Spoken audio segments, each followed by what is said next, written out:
ہمارے ارد گرد انگنت واقعات ہوتے رہتے ہیں جن کو ہم دیکھ کر اور سن کر سنی انسنی دیکھا اندیکھا کر دیتے ہیں، لیکن بعض لوگوں میں ایسی صلاحیت موجود ہوتی ہے کہ وہ ان واقعات سے سیکھنا چاہتے ہیں، یا اگر کوئی غلط بات ہو گئی ہے تو اس میں اس کا حل نکالنا چاہتے ہیں۔ کرنسی نوٹ جعلی کی اکثر ہم دیکھتے رہتے ہیں، بہت سے لوگ اس کا شکار ہو جاتے ہیں، لیکن ہم میں سے بہت کم لوگوں نے یہ سوچا ہوگا کہ ہم اس کا کوئی حل نکالیں، سوائے اس کے کہ ہم افسوس کریں اور جس نے جعلی نوٹ دیا تھا اس کو برا بھلا کہیں۔ اس کے علاوہ ہم خاموش ہو جاتے ہیں۔ دیکھیے، گلگت بلتستان میں ایسا ہی ایک واقعہ پیش ہوا۔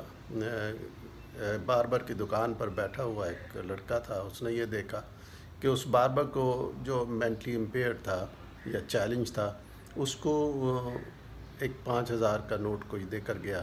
جب دیکھا تو وہ نوٹ جعلی تھا۔ یہ حیران کن بات تھی۔ یقیناً اس وقت لوگوں نے اس کے ساتھ ہمدردی کا اظہار کیا۔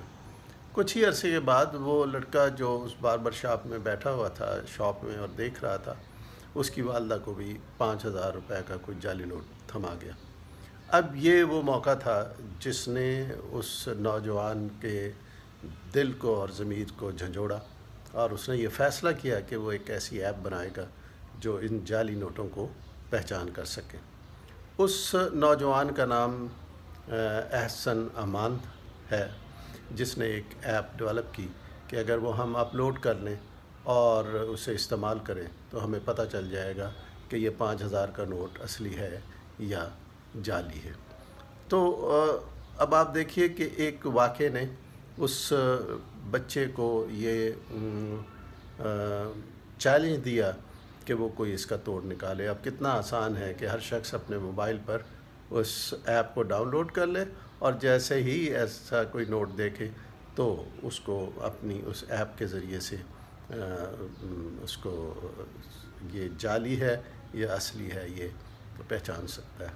تو ہمیں اس سے سبق یہ ملتا ہے کہ ہمیں کوئی بھی ایک غلط کام ہوتا ہوا دیکھ کر صرف اس پہ افسوس کر کے نہیں بیٹھ جانا چاہیے، یا برا بھلا کہہ کر بس ایک دل ہلکا نہیں کرنا چاہیے، بلکہ ہمیں کوشش یہ کرنی چاہیے کہ ہم اس کا ایک حل نکالیں تاکہ آئندہ لوگ ایسے غلط کام سے یا دھوکے سے بچ سکیں۔